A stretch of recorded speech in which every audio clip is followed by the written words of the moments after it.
नमस्कार सभी को। आप सब कुशल से होंगे। आइए शुरू करते हैं अपनी क्लास जो है व्याकरण की। इसमें हम शब्द रूप पढ़ रहे थे, जिसमें हम पुल्लिंग के अकारांत के रूप पढ़ चुके हैं और स्त्रीलिंग के भी आकारांत के हमने रूप पढ़ लिए थे। अकारांत जैसे बालक, राम, श्याम आदि आते हैं और आकारांत में आएगा हमारा गंगा, लता, रमा आदि आएंगे। अब देखते हैं नपुंसकलिंग। नपुंसकलिंग में हम आएंगे जैसे पुस्तक, कमल, ये हमारे पत्रम, ये हमारे नपुंसकलिंग में आएंगे। अब पुस्तक का देख लेते हैं। वचन 3 होते हैं, एक वचन, द्विवचन, बहुवचन।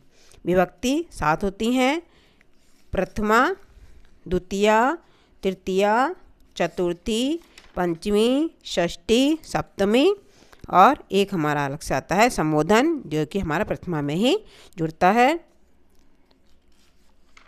चलिए पढ़ते हैं इसको। पुस्तकम, पुस्तके, पुस्तकानि, पुस्तकम, पुस्तके, पुस्तकानि।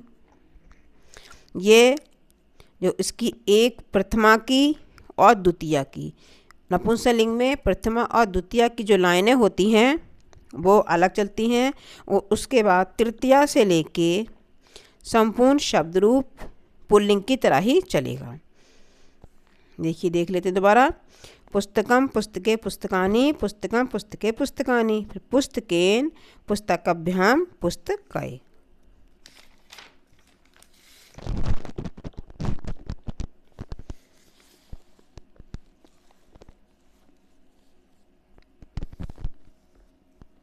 पुस्तकाय, पुस्तकाभ्याम, पुस्तकेभ्यः, पुस्तकात्, पुस्तकाभ्यां, पुस्तकेभ्यः, पुस्तकस्य, पुस्तकयोः, पुस्तकानां, पुस्तके, पुस्तकयोः, पुस्तकेषु, हे पुस्तक, हे पुस्तके, हे पुस्तकानि। एक वचन में संबोधन में रूप बदलता है, बाकी द्विवचन में और बहुवचन में प्रथमा के समान ही रहते हैं। और देख लेते हैं। वन, ये भी हमारा नपुंसकलिंग में आएगा। वनम, बने, बनानी, वनम, बने, बनानी।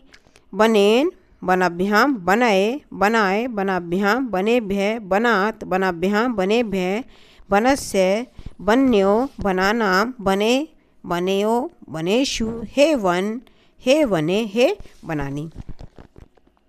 अब देखिए, अभी मैंने बताया था कि बालक की तरह रूप चलते हैं। अब मैं तुम्हें बालक के रूप इसमें करके दिखाती हूँ। सिर्फ 2 लाइन देख लीजिए। बालक, बालको, बालका, बालकम, बालको, बालकान।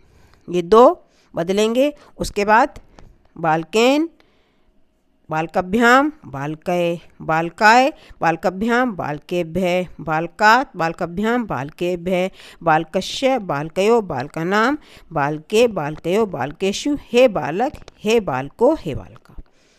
ठीक है। पुल्लिंग की तरह चलेंगे, बस खाली नपुंसकलिंग में प्रथमा और द्वितीया विभक्ति के रूप बदल जाते हैं। इसी की तरह ही मुख्य, मुखम, मुखे, मुखानि, मुखम, मुखे, मुखानि। अब उसके देख लेते। कुशम, कुशम, कुष्मे, कुष्मानि, कुशम, कुष्मे, कुष्मानि। पुष्पम, पुष्पे, पुष्पाणि, पुष्पम, पुष्पे, पुष्पाणि। मित्रम, मित्रे, मित्राणि, मित्रम, मित्रे, मित्राणि। कमलम, कमले, कमलानि, कमलम, कमले, कमलानि। ऐसी तृणम, तृणे, तृणानि, तृणम, तृणे, तृणानि। जलम, जले, जलानि, जलम, जले, जलानि। बीजम, बीजे, बीजानि, बीजम, बीजे, बीजानि। इसी तरह से इसके रूप चलेंगे। और रूप देख लेते हैं। अब हम छोटी इकार के रूप देखते हैं। छोटी इकार में है मुनि। मुनि हमारा छोटी इकार का आएगा। अब देखिए मुनि के रूप। मुनि, मुनि, मुन्य। यहाँ पर छोटी मात्रा है, विषय लग गया। यहाँ पर बड़ी की। मुनि, मुनि, मुन्य, मुनिम, मुनि, मुनीन, मुनिना, मुनिभ्याम, मुनिभि, मुनये, मुनिभ्याम, मुनिभ्यः, मुने, मुनिभ्याम, मुनिभ्यः, मुने, मुन्यो, मुनीनां, मुनौ, मुनौ, मुन्यो, मुनीषु, हे मुने, हे मुनो, हे मुन्य। इसी तरह कवि के रूप चलेंगे। कवि, कवि, कवि, कवि, कव्य, कविम, कवि, कवीन। फिर कविना, कविभ्याम, कविभि, कवये, कविभ्याम, कविभ्य, कवे, कविभ्याम, कविभ्य, कवे, कव्यो, कवीनाम। और कवौ, कव्यो, कविषु। हे कवि, हे कवि, हे कवि, हे कवे, हे कवि, हे कव्य। इसी तरह से बनेंगे। दोबारा देख लेते हैं। हे कवे, जैसे बना हे मुने, ऐसे ही हे कवे, हे कवि, हे कव्य। इसी तरह से हरि के बनेंगे। हरि, हरि, हर छोटी ई की मात्रा के जितने भी शब्द होंगे उसके रूप इसी की तरह से बनेंगे। इसको एक तरीके से और देख लेते हैं। देखिए हरि गा के देख लेते हैं। हरि, हरि हरिम हरिणा हरये, हरे हरे हरौ हरे। हरि हरिम हरिणा हरये, हरे हरे हरौ हरे। हरि हरि हरिभ्याम हरिभ्याम हरिभ्याम, हरयो हरयो हे हरये। हरि हरि हरिभ्याम हरिभ्याम हरिभ्याम, हरयो हरयो हे हरि।